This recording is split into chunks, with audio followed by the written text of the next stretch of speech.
मंत्री अमित शाह पहुंचे जबलपुर। जबलपुर केंद्रीय गृह मंत्री अमित शाह का शनिवार को जबलपुर आगमन हुआ। वे दोपहर लगभग 1 बजे जबलपुर पहुंचे, जहां उन्होंने सबसे पहले अमर शहीद शंकर शाह रघुनाथ शाह की मालगोदाम स्थित प्रतिमाओं पर माल्यार्पण किया। इसके बाद वे रानीताल स्थित भाजपा संभागीय कार्यालय पहुंचे। अमित शाह भाजपा कार्यालय में संभागीय पदाधिकारियों की बैठक ली, जिसमें जबलपुर संभाग के लगभग 215 पदाधिकारी को बुलाया गया है। जानकारी के मुताबिक जबलपुर जिले के 8 भाजपा प्रत्याशियों के अलावा अन्य जिलों के भाजपा प्रत्याशियों को नहीं बुलाया गया है। बैठक में सभी जिला अध्यक्षों, संयोजकों, प्रभारी सांसदों व स्थानीय संयोजकों को आमंत्रित किया गया है। केंद्रीय मंत्री अमित शाह की अगवानी के लिए भाजपा प्रदेश अध्यक्ष वी.डी. शर्मा व केंद्रीय मंत्री प्रहलाद पटेल भी मौजूद रहे।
भारतीय जनता पार्टी हमेशा से महापुरुषों का और विशेष करके आदिवासी महानायकों का हमेशा सम्मान करती रही है और आज इसीलिए भारत सरकार के गृह मंत्री यशस्वी अमित शाह जी आज जब जबलपुर आए हैं तो सबसे पहले उन्होंने आदिवासी महापुरुषों की मूर्तियों पर उन पर माल्यार्पण करने का काम किया है, अपनी भावांजलि व्यक्त करने का काम किया है। जिन्होंने समाज में एक सकारात्मक संदेश दिया है, उनसे आज सकारात्मक ऊर्जा उन्होंने स्वयं भी प्राप्त की है और समाज में कैसे सकारात्मक ऊर्जा रहे, इस चुनाव में सकारात्मक ऊर्जा रहे, इसके लिए आज उन्होंने यहाँ पर कामना की है।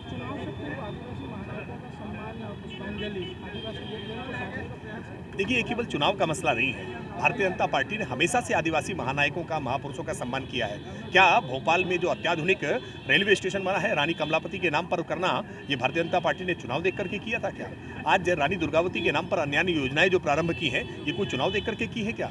आदिवासी महापुरुषों का सम्मान करने का की परिपाटी भारतीय जनता पार्टी की पुरानी है, ये कोई चुनाव देख करके नहीं है। आज जब जब भी उनका आना होता है, बड़े नेताओं का आना होता है, हम अलग अलग स्थानों पर सभी जो महापुरुष हैं जिनका समाज जीवन के लिए उपयोग रहा है, हम उनको भावांजलि अपनी व्यक्त करने का काम करते हैं। भाजपा की एक महत्वपूर्ण बैठक रानीताल कार्यालय में हो रही है, किस तरीके से क्या कुछ गाइडलाइन मिलने की संभावना? देखिए, भारतीय जनता पार्टी आज चुनाव में बहुत आगे है। भारतीय जनता पार्टी के राष्ट्रीय या प्रादेशिक नेताओं के लगातार दौरे चल रहे हैं। ये सवाल आज कांग्रेस पार्टी से पूछिए कि अब तक उनके यहाँ बगावत की आग शांत नहीं हुई है।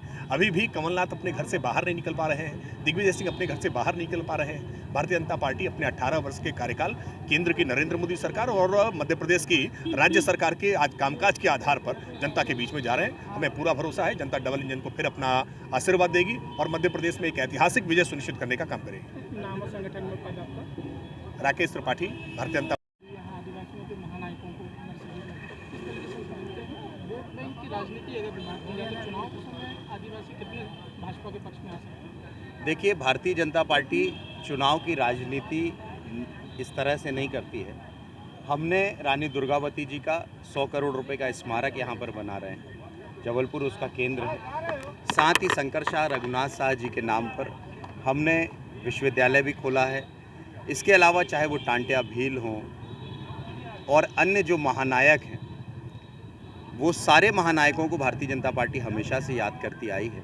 ये काम कांग्रेस कर सकती है। इस देश के राष्ट्रपति बनाने का काम भी जनजातीय समाज को नेतृत्व देने का काम भारतीय जनता पार्टी ने किया है।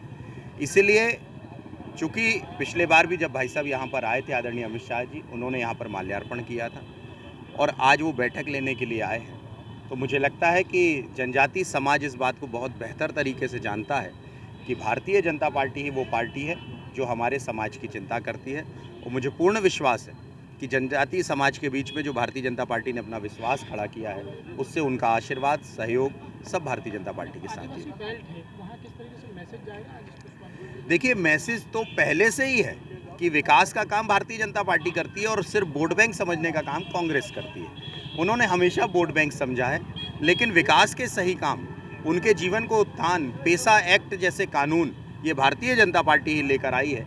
इसलिए जनजातीय समाज पूरी तरह से भारतीय जनता पार्टी के साथ है।